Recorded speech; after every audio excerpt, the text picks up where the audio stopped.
कैलाश विजयवर्गीय इसका अहंकार देखिए, इसका बयान कल देखिए। आप क्या कह रहा है? कह रहा है बीजेपी के दफ्तर के बाहर हम गार्ड की नौकरी दे देंगे जो अग्निवीर निकल के आएगा। अरे भाई, तेरा लड़का तो बहुत अच्छा बैट चलाता है। जो लड़का बैट से मारता है अधिकारियों को, वो तुम्हारे बीजेपी की दफ्तर की रक्षा नहीं कर पा रहा। तुम्हें अग्निवीर चाहिए। अग्निवीर योजना के खिलाफ पूरे देश में नौजवानों का आंदोलन चल रहा है। वो इस निर्णय को लेकर आक्रोशित हैं, दुखी हैं। लेकिन पिछले 2-3 दिनों से देश के रक्षा विशेषज्ञ पीके सहगल जी का बयान मैंने सुना कि ये सिर्फ नौजवानों को बेरोजगार बनाने की योजना नहीं है, बल्कि भारत माता की सुरक्षा के साथ समझौता करने की, भारत माता के साथ गद्दारी करने की, देश की सेना के साथ गद्दारी करने की नरेंद्र मोदी जी की योजना। इसका जवाब दीजिए। देश आपसे जवाब चाहता है। भारत माता की सुरक्षा के साथ आपने समझौता क्यों किया? किन कारणों से किया? आप पैसे की दलील देते हैं। भारत माता की रक्षा के लिए पैसे की दलील दी जाए। जोड़िए, मैं कह रहा हूं आपसे, अगर 46,000 नौजवान सेना में भर्ती हो रहे हैं हर साल, उनको 30,000 रुपए की तनख्वाह आप देते हैं, 138 करोड़ रुपए का भार आपके ऊपर आएगा। और 32,000 करोड़ रुपए मोदी जी, मैं आपको बता रहा हूं, नीरव मोदी 20,000 करोड़ लूट के भाग गया, विजय माल्या 10,000 करोड़ रुपए लूट के भाग गया, 2800 करोड़ रुपए ललित मोदी लूट के भाग गया।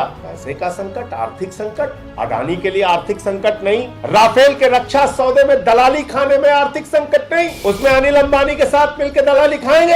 ये बात मैं इसलिए कह रहा हूं मोदी जी, एक जवान जब देश के लिए लड़ता है, उसके मन में शहादत का जो जज्बा होता है, तो ये सोचकर शहीद होता है कि उसके गांव में उसके नाम पर एक गेट बनेगा जिस पे शहीद का नाम लिखा होगा। तो उसको शहीद का दर्जा नहीं है, कोई पेंशन नहीं है, कोई मेडिकल की सुविधा नहीं है, कोई कैंटीन की सुविधा नहीं है। एक किशन रेड्डी जी मंत्री है केंद्रीय, वो क्या कह रहे हैं? बाल काटने की ट्रेनिंग जवानों को देंगे, इलेक्ट्रीशियन की ट्रेनिंग जवानों को देंगे, ड्राइविंग की ट्रेनिंग जवानों को देंगे, धोबी की ट्रेनिंग जवानों को देंगे। भाजपाइयों, इतना अपमान मत करो देश के नौजवानों का। कैलाश विजयवर्गीय इसका अहंकार देखिए, इसका बयान कल देखिए। आप क्या कह रहा है? कह रहा है बीजेपी के दफ्तर के बाहर हम गार्ड की नौकरी दे देंगे जो अग्निवीर निकल के आएगा। अरे भाई, तेरा लड़का तो बहुत अच्छा बैट चलाता है। उसी लड़के को डंडा पकड़ा के खड़ा कर दे बीजेपी दफ्तर के सामने। जो लड़का बैट से मारता है अधिकारियों को, वो तुम्हारे बीजेपी की दफ्तर की रक्षा नहीं कर पा रहा। तुम्हें अग्निवीर चाहिए। इसी जगह पे बैठ के मैंने कहा था कि नरेंद्र मोदी सरकार की ये योजना